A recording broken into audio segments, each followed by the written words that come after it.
with my team. Just being able to share that with them. It wasn't an individual award. It was something that we did collectively, and that's what stands out the most. And having those memories with our brothers is just phenomenal. Was able to see Coach yesterday, coach his game, and it was just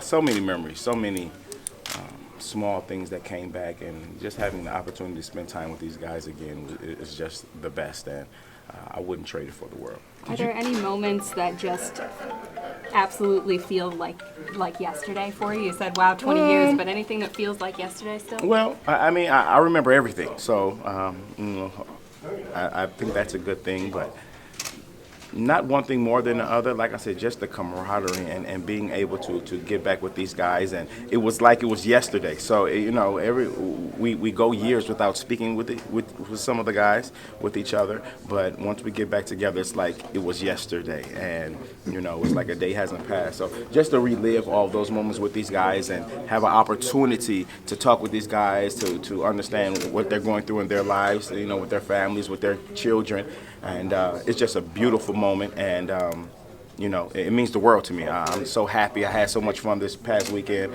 It's just unbelievable, actually. Did you have a sense then, even then, that you had done something that people were going to be talking about? I did, but I didn't really, of course, it didn't really hit me. But yes, I did understand that we were going to be, we wanted to be a team that was never forgotten, to be remembered, and but we did it for the fans. We did it for UConn. We weren't doing it for personal reasons. We did it because we understood the history of Connecticut. We understood the tough final 8 losses they had. All those great teams who didn't have an opportunity to get to the Final Four. We were doing it for them. So I think that was the selflessness that our team had. Was doing it for everyone else instead of ourselves. And what was the difference between that team and those other teams that had failed this year? I don't know. I can't say what the difference was, but I know that we wanted to do that for them. We wanted them to feel and to understand that that Final Four in 1999 they were a part of it. So I just think it was just a selfishness of the team. And Coach, he kept reminding us about those teams and kept that in the back of our minds throughout the season, and that's what made it so great. Carl, guys, I'll go. As the game ends, it just ends so suddenly, and all of a sudden, I'll never forget, you come rushing right at the camera. Shocked. Had you given any thought to that, or did and it seemed like I did. I gave it a thought that I wanted to do that, but it was just the adrenaline rush, and no. To answer your question, no, I didn't think about that, but it just happened to go like that, So. I'm glad, like I said, to have the opportunity to share that with my teammates, and I'm so happy it wasn't an individual award. So you talked about how you had to kind of convince Rip to come back. We did. Did you throw your 2 cents in? Well, I think he's a smart guy, and he knows what it was, and I don't think I had to do too much, but we wanted him back, and I'm happy that he came back. Since you screamed that you guys shocked the world, yes. You've really seen the world through this sport yes. as a yes. professional. Yes. How has being in so many cities and countries and teams kind of helped shape who you are? Well, just having the opportunity, like you said, to see different parts of the world and to realize that, the country that we live in is the best country, It was just a big eye opener, You can see,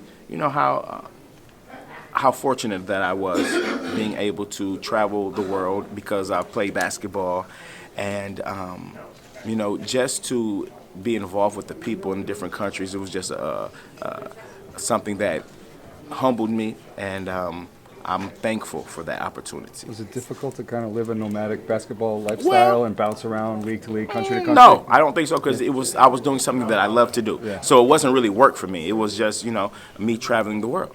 And I'm thankful that I had the opportunity. And I said this before, I wouldn't trade that for anything, but maybe a multi-million-dollar contract. I'm just going to ask, what do you think of the current state of the UConn program, where they're at? I think all programs go through a phase where, you're trying to rebuild, you're trying to get back, to the glory days. You're trying to get back to the prestigious program that we are. And I think it's just, it's part of nature, and it happens. And I think we're on the right track getting back. And, I just respect the guys for sticking through, the tough times. And we're here to support them. And it's not anything like, we're downing them or we're upset. No, like I said, it's part of nature, and we're going to be back, man. That's like no question, no brainer for me. Duke was so close to being knighted as one of the greatest teams ever, right? And you beat them. Do you feel that you guys were underrated in this? Obviously, in this state, Definitely. you're not. I mean, of course, we were 1 and 2, number 1 and number 2 the whole season together, and we just wanted the opportunity. Like you said, we have no control over the media and how they want to portray different teams and what they think about different teams, but we just wanted the opportunity to play them since we were number 1 and number 2 the whole season, and it happened in the championship game, and we couldn't write a better script for that. And we got our opportunity and we made the most of it. So we just wanted to show everybody that we were on that same level, and not just able to compete but able to win. And Coach put that battery in our back, and we were able to do that. They were in the NIT the year before you got here. When you got here, did you feel like you were going to be a big difference? I did. I maker? watched them multiple times during that season, and I'll even take it back. In 1991, I believe, they came to Minneapolis and played an NCAA game against LSU with Shaquille O'Neal, and I was at that game. And so I had been keeping some little tabs on Connecticut since that time. But yes, to answer your question, it was like I think it was fate, and I was happy to be a part. I knew the history of the school once I committed here, and once I said I was going to come here. So I kind of knew, the context of everything, and I just wanted to be part of that first Final Four run and that first championship run. It was just a beautiful thing.